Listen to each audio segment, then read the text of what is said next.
काफी पुराने जमाने की बात है, जब बादशाहों की हुकूमत हुआ करती थी और लोग सादा जिंदगी गुजारा करते थे। एक छोटे से गांव में एक गरीब लकड़हारा रहता था जिसका नाम रहमान था। वो हर रोज सुबह सवेरे जंगल जाता, लकड़ियां काटता और फिर उन्हें बाजार में बेचकर अपने घर वालों का गुजारा करता था। रहमान की बीवी का नाम ज़ैनब था और उनके 2 छोटे बच्चे भी थे। घर की हालत ज्यादा अच्छी नहीं थी। अक्सर ऐसा होता कि खाने के लिए भी बहुत कम चीजें होती थीं, लेकिन इसके बावजूद रहमान कभी शिकायत नहीं करता था। वो हमेशा कहता था कि जो कुछ अल्लाह देता है उसी में बरकत होती है। ज़ैनब भी सब्र करने वाली औरत थी। वो हर हाल में अल्लाह पर भरोसा रखती थी। एक दिन हस्बे मामूल रहमान जंगल में लकड़ियां काटने गया। उसने देखा कि आसमान पर घने बादल छा रहे हैं। उसे लगा कि शायद बारिश होने वाली है, इसलिए वो जल्दी जल्दी लकड़ियां काटने लगा ताकि बारिश आने से पहले घर वापस पहुंच जाए। लेकिन अचानक मूसलाधार बारिश शुरू हो गई। रहमान फौरन एक बड़े दरख्त के नीचे जाकर खड़ा हो गया, मगर बारिश इतनी तेज थी कि उसकी कटी हुई सारी लकड़ियां भीग गईं। रहमान एक लम्हे के लिए परेशान हो गया। उसने सोचा कि अब ये गीली लकड़ियां कौन खरीदेगा, मगर फिर उसने खुद को तसल्ली दी और दिल में कहा, ये सब अल्लाह की मर्जी से हो रहा है, शायद इसमें भी कोई भलाई छुपी हो। कुछ देर बाद बारिश रुक गई। रहमान ने अपनी लकड़ियां उठाई और बाजार की तरफ चल पड़ा। रास्ते भर वो सोचता रहा कि शायद आज लकड़ियां ना बिके और घर वाले भी उसका इंतजार कर रहे होंगे। जब वो बाजार पहुंचा तो उसने अपनी लकड़ियां जमीन पर रख दी। लोग आते, लकड़ियां देखते और मुंह बनाकर आगे बढ़ जाते। कोई कहता, ये तो सारी गीली हैं। कोई कहता, ये तो जलेंगी भी नहीं। ये सुनकर रहमान का दिल उदास हो गया। आहिस्ता आहिस्ता दोपहर हो गई, मगर उसकी एक भी लकड़ी नहीं बिकी। रहमान खामोश बैठा, दिल ही दिल में अल्लाह से दुआ कर रहा था। वो कह रहा था, या अल्लाह, तू बेहतर जानता है कि मेरे हक में क्या बेहतर है।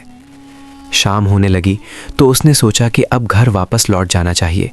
वो अपनी लकड़ियां समेटने लगा कि अचानक एक बूढ़ा शख्स उसके पास आया। उसका लिबास निहायत उम्दा था और वो किसी अमीर आदमी की तरह लग रहा था। बूढ़े ने पूछा, ये लकड़ियां गीली क्यों हैं?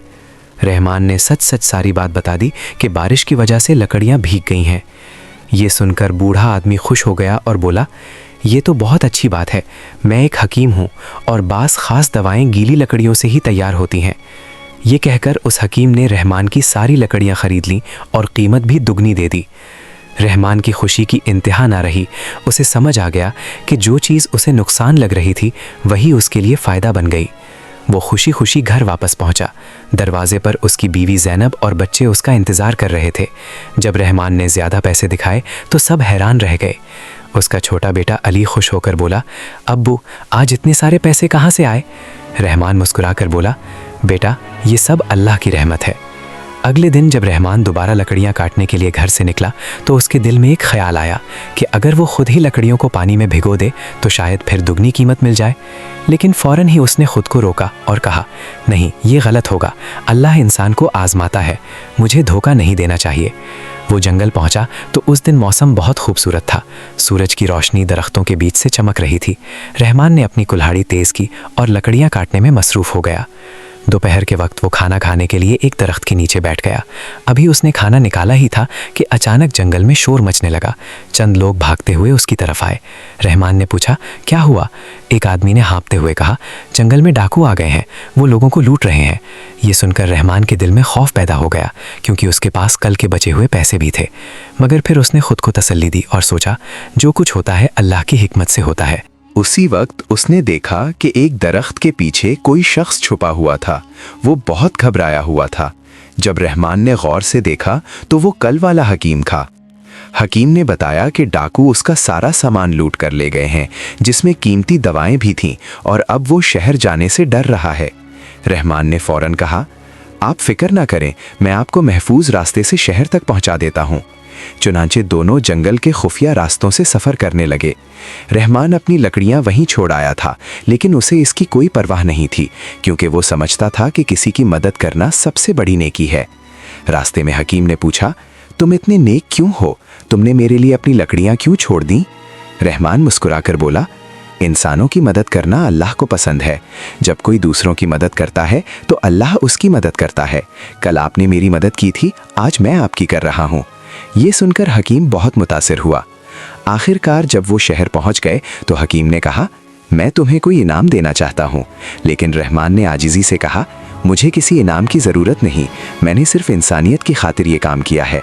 मगर हकीम ने इसरार किया और अपनी जेब से एक छोटा सा थैला निकालकर रहमान को देते हुए कहा। बूढ़े हकीम ने वो छोटा सा थैला रहमान को देते हुए कहा, इसके अंदर जादुई बीज हैं, इन्हें अपने घर के आसपास कहीं बो देना, मुमकिन है ये तुम्हारी किस्मत बदल दें। रहमान जब घर पहुंचा तो उसके हाथ में बीजों का एक छोटा सा थैला था, लेकिन आज उसके पास कोई कमाई नहीं थी। ज़ैनब ने पूछा, आज क्या हुआ? रहमान ने सारा वाकया उसे सुना दिया और कहा कि उस बूढ़े हकीम की मदद करना ज़रूरी था। ज़ैनब ने मुस्कुराकर कहा, आपने बहुत अच्छा किया, अल्लाह हमारा रिस्क कहीं ना कहीं से भेज ही देगा। रात के वक्त घर में खाने के लिए सिर्फ थोड़ा सा आटा और नमक था। बच्चे भूखे थे मगर फिर भी खामोश थे और कोई शिकायत नहीं कर रहे थे। रहमान ने उन बीजों को देखा और सोचने लगा कि हकीम ने कहा था ये तुम्हारी किस्मत बदल देंगे। फिर उसके दिल में ख्याल आया कि सबसे पहले अल्लाह से दुआ मांगनी चाहिए, फिर मेहनत करनी चाहिए। चुनांचे उसने अल्लाह से दुआ की। अगले दिन उसने घर के पीछे थोड़ी सी ज़मीन साफ की और वो बीज वहाँ बो दिए। वो बीज बिल्कुल आम से लग रहे थे, उनमें कोई ख़ास बात नज़र नहीं आ रही थी। रहमान ने उन्हें पानी दिया और दुआ की, या अल्लाह, अगर इनमें कोई भलाई है तो हमें इसमें बरकत अता फरमा। फिर वो कुल्हाड़ी उठाकर जंगल की तरफ निकल गया। आज वो पहले से ज़्यादा दूर चला गया ताकि डाकुओं से महफूज रह सके। वहाँ पहुंचकर उसने देखा कि उस जगह बहुत से नए दरख्त थे जिनकी लकड़ियाँ बहुत अच्छी थीं। उसने अल्लाह का शुक्र अदा किया और काम में लग गया। जब दोपहर के वक्त वो वापस घर आया तो उसने देखा कि जहाँ उसने बीज बोए थे वहाँ छोटे छोटे पौधे निकल आए थे। रहमान हैरान रह गया क्योंकि आमतौर पर बीज उगने में कई दिन लग जाते हैं। ज़ैनब ने भी जब ये देखा तो हैरान होकर बोली, ये तो कमाल हो गया, ये बीज इतनी जल्दी कैसे उग गए? उस दिन रहमान ने अपनी लकड़ियाँ बाजार में बेचीं। चूँकि लकड़ियाँ बहुत अच्छी थीं इसलिए अच्छी कीमत मिल गई। वापसी पर वो घर के लिए खाने पीने का सामान भी ले आया। जब वो घर पहुंचा तो देखा कि पौधे पहले से भी बड़े हो चुके थे और उन पर छोटे छोटे फूल भी लग गए थे। तीसरे दिन जब रहमान ने देखा तो उन पौधों पर सुनहरी रंग के अजीब व गरीब फल लग चुके थे। रहमान ने एक फल तोड़ा, जब उसे खोला तो अंदर से मोती जैसी चमकदार चीज़ निकली। वो हैरान रह गया, उसे समझ नहीं आ रही थी कि ये क्या चीज़ है। आखिर उसने फैसला किया कि वो ये फल शहर के बड़े बाजार में ले जाएगा। वहाँ जो बड़े ताजिर और जौहरी होते हैं वो बता देंगे कि ये क्या चीज़ है। चुनाचे उसने चंद फल तोड़े और एक थैले में डाल लिए। फिर ज़ैनब से कहा, मैं शहर जा रहा हूँ, देखते हैं ये क्या चीज़ है। रहमान शहर के बड़े बाजार में पहुंचा और एक मशहूर जौहरी को वो फल दिखाए। जौहरी ने जैसे ही उन्हें देखा तो उसकी आंखें हैरत से फैल गईं। वो बोला, ये तो निहायत कीमती हीरे हैं, तुम्हें ये कहाँ से मिले? रहमान ने सच सच बता दिया कि ये उसके घर के पौधों पर लगे हैं। जौहरी हैरान होकर बोला, मैंने अपनी जिंदगी में ऐसा कभी नहीं देखा। उसे रहमान के सारे हीरे खरीद लिए और बदले में इतनी दौलत दी कि रहमान की खुशी की कोई हद न रही। घर वापस आते हुए रहमान के दिल में खुशी भी थी और हैरत भी। उसे यकीन हो गया कि ये सब उसके सब्र और नेकी का सिला है। लेकिन इसी के साथ उसके दिल में एक फिक्र भी पैदा हुई कि कहीं ये अचानक आने वाली दौलत उसे गलत रास्ते पर ना ले जाए। जब वो घर पहुंचा तो उसके हाथ में बहुत सारी दौलत थी। ज़ैनब और बच्चे ये देखकर हैरान रह गए। रहमान ने बताया कि वो फल दरअसल कीमती हीरे थे। फिर उसने कहा, लेकिन हमें ये नहीं भूलना चाहिए कि ये सब अल्लाह की अता है। दौलत इंसान को गरूर में मुब्तला भी कर सकती है, इसलिए हमें मोहतात रहना होगा। अगले ही दिन पूरे गांव में खबर फैल गई कि रहमान लकड़हारा अचानक अमीर हो गया है। लोग उसके घर आने लगे और तरह तरह की बातें करने लगे। कोई कहता इसे खजाना मिल गया है, कोई कहता ज़रूर इसने कोई गलत काम किया है। रहमान ने सच सच बता दिया मगर बहुत से लोग यकीन नहीं कर रहे थे। गांव का जमींदार जब्बार खान भी वहां आया। उसने हसद भरी नज़रों से रहमान को देखा और कहा, रहमान, तुमने इतनी दौलत कहाँ से हासिल की है? ज़रूर तुमने कोई गलत काम किया है। रहमान ने साफ दिल से जवाब दिया, ये सब अल्लाह का दिया हुआ है। लेकिन जब्बार खान को यकीन नहीं आया। वो बोला, अगर वाकई वो पौधे हीरे देते हैं तो मुझे भी कुछ बीज दे दो। रहमान ने कहा, मेरे पास तो सिर्फ वही बीज थे जो हकीम ने दिए थे। ये सुनकर जब्बार खान गुस्से में आ गया और बोला, तुम झूठ बोल रहे हो, तुम सिर्फ खुद अमीर होना चाहते हो। ये सुनकर रहमान को बहुत दुख हुआ। इसी रात जब रहमान नमाज पढ़कर फारिग हुआ तो उसे बाहर शोर सुनाई दिया। लोग चीख रहे थे, आग लग गई है, आग लग गई है। रहमान बाहर निकला तो देखा कि गांव के कई घरों में आग लगी हुई है और तेज हवा की वजह से आग तेजी से फैल रही है। लोग अपने अपने घर और सामान बचाने में लगे हुए थे। ये देखकर रहमान ने फौरन फैसला किया कि वो सबकी मदद करेगा।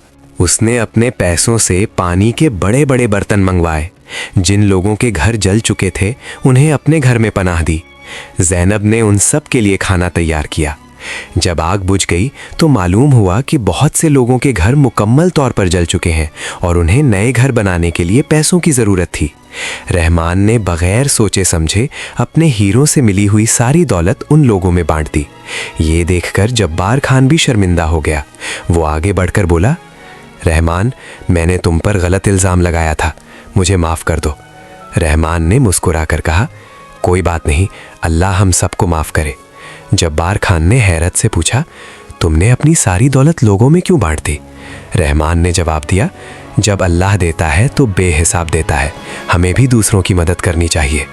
अगले दिन रहमान ने देखा कि वो पौधे जिन पर हीरे जैसे फल लगते थे अब मर चुके थे, वहाँ कुछ भी बाकी नहीं था। ज़ैनब ने पूछा, क्या आपको अफसोस हो रहा है?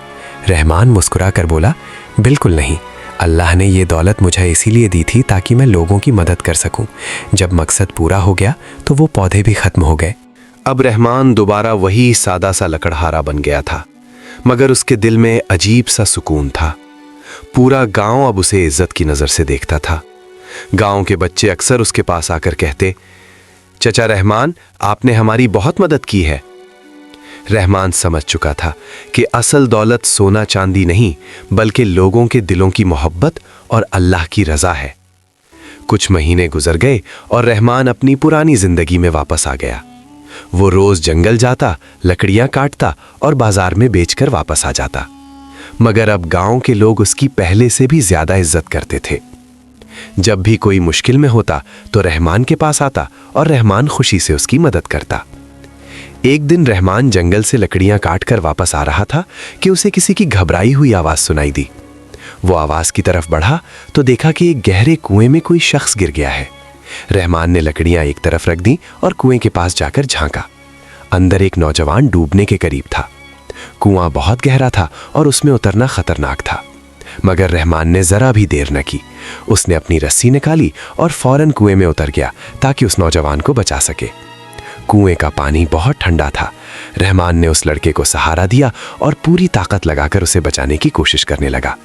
लड़का बहुत कमजोर हो चुका था और उसकी सांसें तेज चल रही थी। रहमान ने दिल ही दिल में अल्लाह से दुआ मांगी और बड़ी मुश्किल से उसे ऊपर ले आया। बाहर आकर उसने उस लड़के को संभाला। थोड़ी देर बाद लड़के को होश आया। उसने खांसा और आंखें खोलकर रहमान की तरफ देखा। वो बोला, आपने मेरी जान बचाई है, मैं आपका बहुत शुक्रगुजार हूँ। मेरा नाम सलमान है, मैं दूसरे गांव से आया था, रास्ता भटक गया और इस कुएं में गिर गया। रहमान उसे अपने घर ले आया और ज़ैनब से कहा कि उसकी देखभाल करे। लड़के के कपड़े भीग चुके थे और उसे बुखार भी हो गया था। चंद दिन तक उसका इलाज रहमान के घर में होता रहा। रहमान अपने पैसों से उसके लिए दवाएं लाता और उसे अच्छा खाना खिलाता। जब सलमान बिल्कुल ठीक हो गया तो उसने रहमान का शुक्रिया अदा किया और बोला, मैं आपका एहसान ज़िंदगी भर नहीं भूलूंगा, मगर इससे पहले मैं आपको एक सच बताना चाहता हूँ। मैं आम लड़का नहीं हूँ बल्कि बादशाह का बेटा हूँ। ये सुनकर रहमान हैरान रह गया। सलमान ने कहा, अगर आप मेरी जान ना बचाते तो मैं आज जिंदा ना होता। अब मैं चाहता हूं कि आपको इसका इनाम मिले। रहमान ने मुस्कुराकर कहा, मुझे किसी इनाम की ज़रूरत नहीं, मैंने सिर्फ इंसानियत के नाते आपकी मदद की है। लेकिन सलमान ने इसरार किया और कहा, मेरे वालिद बादशाह आपसे मिलना चाहते हैं, आप मेरे साथ दरबार चले। रहमान ने हिचकिचाते हुए कहा, मैं तो एक सादा आदमी हूँ, मैं बादशाह से क्या मिलूंगा। सलमान मुस्कुराकर बोला, आप जैसे नेक लोगों से मिलना भी बादशाहों के लिए एजाज़ होता है। आखिरकार रहमान मान गया। अगले दिन महल से घोड़े आए। रहमान और सलमान उन पर सवार होकर महल की तरफ रवाना हो गए। जब वो महल पहुंचे तो रहमान ने देखा कि महल सोने चांदी से सजा हुआ है, मगर उसके दिल में जरा भी लालच नहीं आया। सलमान ने अपने वालिद बादशाह से रहमान का तारुफ करवाया। बादशाह ने कहा, तुमने मेरे बेटे की जान बचाई है, ये हम पर बहुत बड़ा एहसान है। बताओ तुम्हें क्या चाहिए, सोना, जमीन या मेरे दरबार में कोई बड़ा ओहदा? रहमान ने सुकून से जवाब दिया, बादशाह सलामत, मैंने ये सब अल्लाह की रज़ा के लिए किया है, मुझे किसी इनाम की ज़रूरत नहीं। बादशाह उसकी बात सुनकर बहुत मुतासिर हुआ। वो बोला, ऐसे नेक लोग दुनिया में बहुत कम होते हैं, मगर मैं तुम्हें खाली हाथ नहीं जाने दूंगा। रहमान ने कहा, अगर आप वाकई कुछ करना चाहते हैं तो मेरे गांव में एक पानी का कुआं बनवा दें, वहाँ के लोग पानी के लिए बहुत परेशान होते हैं। ये सुनकर बादशाह ने फौरन हुक्म दिया कि एक नहीं बल्कि 3 कुएं खदवाए जाएं और साथ ही एक मस्जिद और बच्चों के लिए मदरसा भी बनाया जाए। ये सुनकर रहमान की आंखों में खुशी के आंसू आ गए। बादशाह ने जाते हुए उसे एक छोटा सा संदूक भी दिया और कहा, इसे घर जाकर खोलना। जब रहमान ने घर जाकर संदूक खोला तो उसमें कुछ दौलत और एक खत था। खत में लिखा था, ये तुम्हारी ज़रूरत के लिए है। अगले दिन किसी ने दरवाज़ा खटखटाया। रहमान ने दरवाज़ा खोला तो सामने वही बूढ़ा हकीम खड़ा था जिसने उसे जादुई बीज दिए थे। हकीम मुस्कुराकर बोला, रहमान, तुम हर आजमाइश में कामयाब रहे। पहले मैंने तुम्हें दौलत देकर आजमाया और फिर मुश्किल में डालकर देखा, मगर तुमने ना लालच किया और ना खुदगर्जी दिखाई। अब अल्लाह तुम्हें हमेशा की बरकत अता करेगा। ये कहकर हकीम अचानक नज़रों से गायब हो गया। उस दिन के बाद रहमान की हर मेहनत में बरकत होने लगी और गांव के लोग उससे पहले से भी ज़्यादा मोहब्बत करने लगे। और जब भी कोई उससे कामयाबी का राज पूछता तो वो सिर्फ इतना कहता, अल्लाह पर भरोसा रखो, सब्र करो और हमेशा दूसरों की मदद करते रहो, क्योंकि अल्लाह अपने बंदों को कभी तन्हा नहीं छोड़ता। तो दोस्तों, इस कहानी से हमें ये सबक मिलता है कि असल कामयाबी दौलत या ताकत में नहीं, बल्कि सब्र, ईमान और दूसरों की मदद करने में है।